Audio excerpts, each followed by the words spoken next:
जैसे ही किसी फीमेल को हमल होता है तो उसके माइंड में यही सवाल आता है, आया कि मेरी नॉर्मल डिलीवरी होगी या सी सेक्शन होगा। आखिर वो कौन सी टिप्स हैं जिनको फॉलो करके नॉर्मल वजाइनल डिलीवरी के चांसेस को बढ़ाया जा सकता है? किस डॉक्टर का इंतखाब करें ताकि नॉर्मल डिलीवरी के चांसेस ज्यादा से ज्यादा हो सकें? आखिर 9वें महीने में हम कौन सी ऐसी खुराक खाएं कि दर्द खुद ब खुद शुरू हो जाएं? आज की वीडियो में मैं इन सब बातों के बारे में बताऊंगी, तो लिहाजा वीडियो को एंड तक देखिएगा। सबसे पहला और इम्पोर्टेंट टिप, पेशेंट की विश कि हामला खातून के अंदर खुद शौक हो कि मैंने नॉर्मल वजाइनल डिलीवरी करवानी है।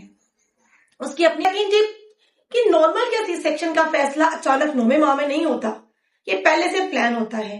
इवन कि हमल के शुरू से, हमल होने से पहले से ही अगर किसी फीमेल को शुगर या ब्लड प्रेशर का मसला, गुर्दों का मसला, किसी किस्म की कोई भी बीमारी है, उसको चाहिए कि वो उसके स्पेशलिस्ट डॉक्टर को रजू करे, अपनी बीमारी पर अच्छा कंट्रोल रखे।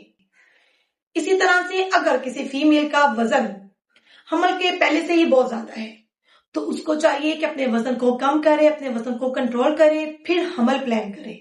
नेक्स्ट जो टिप है, जैसे ही हमल हो तो आपने अपने लिए उस डॉक्टर का इंतखाब करना है जो कि नॉर्मल वजाइनल डिलीवरी को प्रमोट करता हो।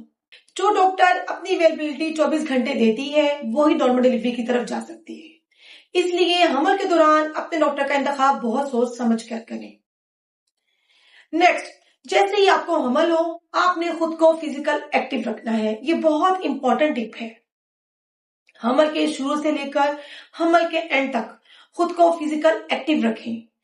मुकम्मल बेड रेस्ट पे नहीं जाना। हाँ, खुदा ना खास्ता अगर आपको ब्लीडिंग हुई है या आपकी मिसकैरेज की हिस्ट्री है या फिर आपकी डॉक्टर ने आपको एडवाइस किया है बेड रेस्ट, तो ठीक है, अदरवाइज खुद को फिजिकल एक्टिव रखें। डेली वॉक करें। अपने वॉक का टाइम 15 मिनट से आहिस्ता आहिस्ता बढ़ाकर 45 मिनट 1 घंटे तक ले जाए। इस वॉक के साथ साथ आपने ब्रीदिंग एक्सरसाइज भी करनी है। ब्रीदिंग एक्सरसाइज किसको कहते हैं? आप सुबह की ताजा हवा में जाएं, गहरे सांस लें।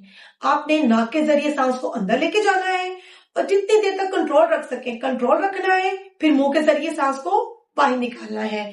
इसको कहते हैं ब्रीदिंग एक्सरसाइज। नेक्स्ट जो बहुत ही इंपॉर्टेंट टिप है, कुछ खास किस्म की एक्सरसाइज होती हैं। जैसे ही आपका 8वां 9वां महीना शुरू हो तो वो एक्सरसाइज करना शुरू कर दें। वो एक्सरसाइज है butterfly exercise, duck walk, cat cow pose. इन एक्सरसाइज का फायदा क्या होता है? अगर आप ये एक्सरसाइज रेगुलर करती रहती हैं तो एक फीमेल की पेल्विक रीजन की